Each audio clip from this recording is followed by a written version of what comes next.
Hello everyone, welcome to our YouTube channel Education Wire.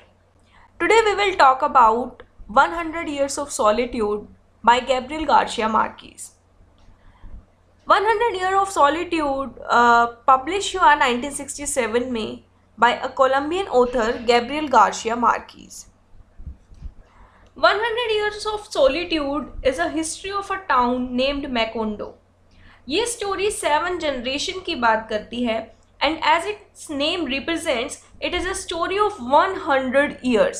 सो ये story है 100 years की जिसमें 7 जनरेशन्स हैं और उनकी स्टोरी दिखाई गई है.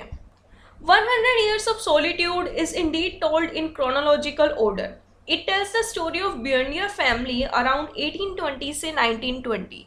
So ये स्टोरी है बियर्निया फैमिली की और ये 1820 से 1920 की स्टोरी को रिप्रेजेंट करती है. This story presents a fictional story in a fictional setting. Like सब कुछ यहाँ पर इमेजिनरी है. This novel deals with the solitude, magic realism, war, suffering and death in the mid 1960 of Colombia which had witnessed lots of death. So अब बात करते हैं story की. सबसे पहले मिलते हैं जोस आर्केडियो बुएंडिया से. ये इस फैमिली का हेड था. ये कुछ इस तरह का इंसान था कि मिस्टीरियस मैटर पर इन्वेस्टिगेशन करता था. ये चीज़ इसमें इनहेरिटेड थी, इसे इसके पूर्वजों से मिली हुई थी. इसीलिए ये जो जोस आर्केडियो है इसी ने मोकेंडो टाउन को फाइंड आउट किया. He is the founder of Macondo town. But इस टाउन की खास बात ये थी कि ये टाउन जोस आर्केडियो ने ही फाइंड आउट किया और यहाँ पर कोई रहता, जो भी लोग रहते थे वो बाहर की दुनिया से बिल्कुल अलग थे. उन्हें बाहरी लोगों से कोई लेना देना नहीं था, बाहरी वर्ल्ड से कोई मतलब नहीं था कि क्या चल रहा है बाहर, आउटर वर्ल्ड में क्या चल रहा है, कुछ मतलब नहीं था. उन्हें किसी चीज़ के बारे में कुछ नहीं पता था. बस उनके लिए जो था वो टाउन ही था और उस टाउन के लोग थे. इसके अलावा बाहर से उनका किसी से कोई कॉन्टैक्ट नहीं था. ये जो जोस आर्केडियो है ये शादी करता है उर्सुला से, जो कि इसी की कज़न होती है. अब आगे इनकी फैमिली ट्री को समझते हैं. जोस आर्केडियो बुएंडिया एंड उर्सुला, इनकी शादी होती है और इनके 4 बच्चे होते हैं. First one is आर्केडियो.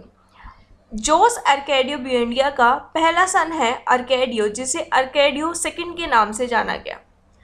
दूसरा सन है ओरुलिनो एंड 2 डॉटर हैं. वन इज़ अमारंटा एंड रेबिका एक डॉटर है जिसको इन्होंने अडॉप्ट किया है.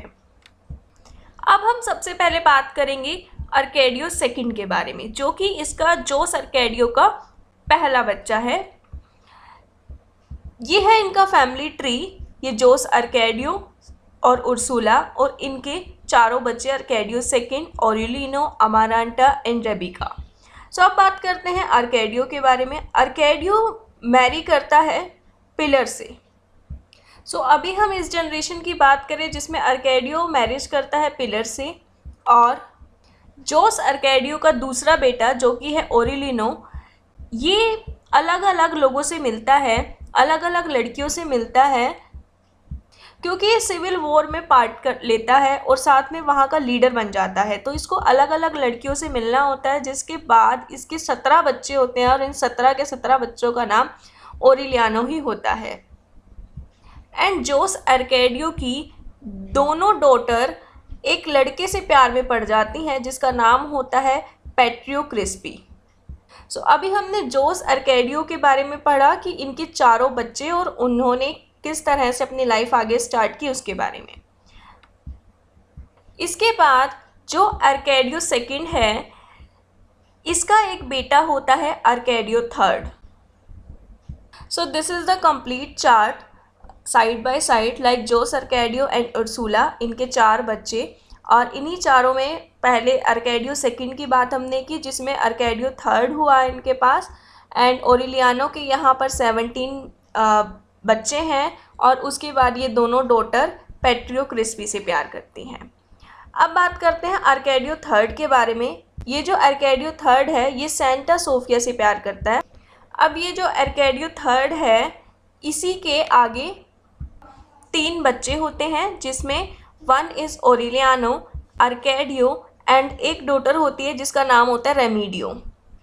सो this is the complete chart. जैसे जैसे हम स्टोरी में आगे बढ़ते जा रहे हैं, ये chart side by side show किया जा रहा है। जैसे कि यहाँ पर उर्सुला, जोस अर्कैडियो और उर्सुला, उसके बाद उनके 4 बच्चे यहाँ पर, और फिर उसके बाद अर्कैडियो सेकंड और पिलर, एंड अर्कैडियो सेकंड के बाद हमने अर्कैडियो थर्ड की बात की, और अब हम अर्कैडियो थर्ड की बात कर रहे हैं, जिसमें अर्कैडियो थर्ड और सेंटा सोफिया की शादी होती है। और ये इनके 3 बच्चे होते हैं, ओरिलियानो, अर्कैडियो और रेमीडियो। अब हम अर्कैडियो थर्ड के पहले बच्चे की बात कर रहे हैं, जो कि है ओरिलियानो। ओरिलियानो प्यार तो करता है पेट्रा कोट से, लेकिन शादी करता है फर्नांडा से। अब ओरिलियानो और फर्नांडा, इनके 3 बच्चे होते हैं, जिसमें first one is Arcadio, daughter is Meme, and third one is Amaranta. यानी कि इनकी 2 डॉटर और एक सन होता है, जिसका नाम अर्कैडियो होता है। अब हम इस ओरिलियानो और फर्नांडा में से इनके एक डॉटर की बात करते हैं, जो कि है मीम। ये किसी मैकेनिक से प्यार में पड़ जाती है और इसका एक बेटा होता है ओरिलियानो।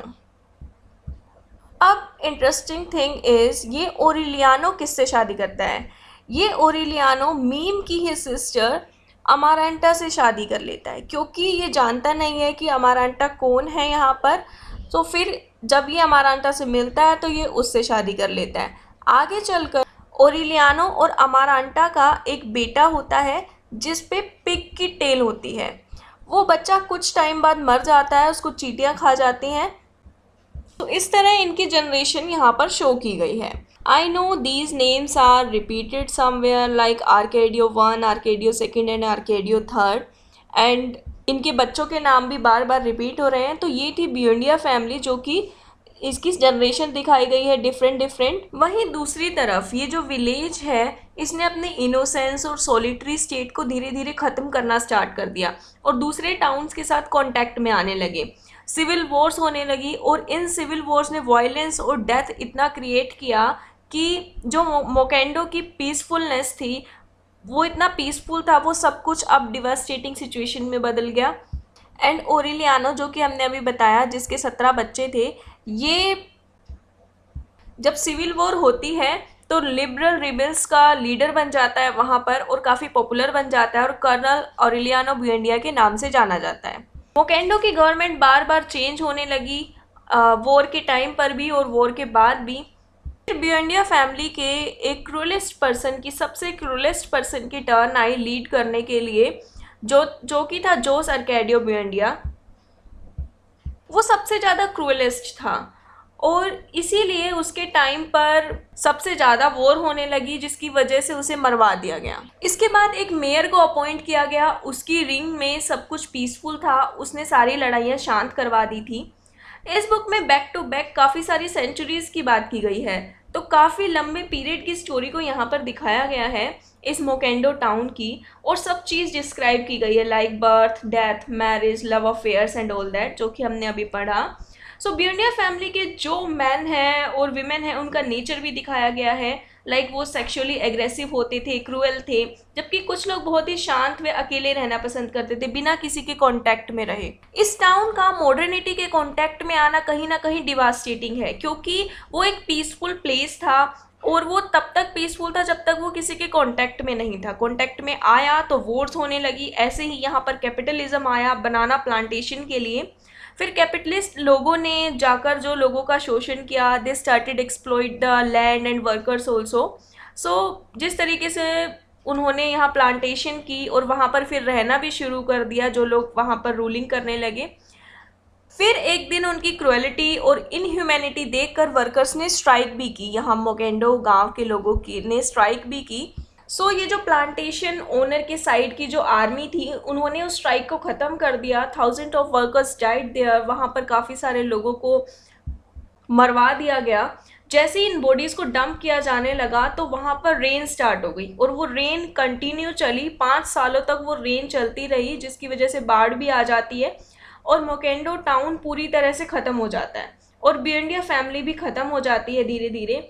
सो this book ends also as it begins like from the solidarity. यहाँ पर ये बुक वैसे ही ख़त्म हो जाती है जैसे ये बुक स्टार्ट होती है सॉलिडेरिटी से। दोबारा से ये टाउन वापस से डेवलप होना शुरू होगा, लोग आएंगे वहाँ पर रहने लगेंगे और सब चीज़ वैसे ही दिखाई जाएगी जैसे कि स्टार्टिंग में थी। जो लोग बच जाते हैं वो एक बार फिर से अपनी लाइफ को स्टार्ट करते हैं सेम वैसे ही जैसी बुक की स्टार्टिंग में था। So the main theme is inevitable and inescapable repetition of history in Mockendo. This shows magic realism, like there is a reality plus fiction.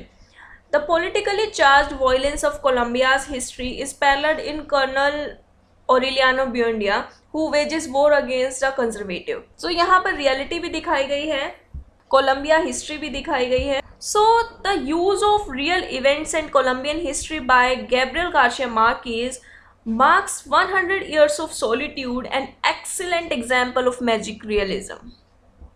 So this is the story of the Buendia family, 100 years of solitude by Gabriel Garcia Marquez. I hope you guys understand. If you understand it clearly, so hit like, share it and subscribe it. Thank you.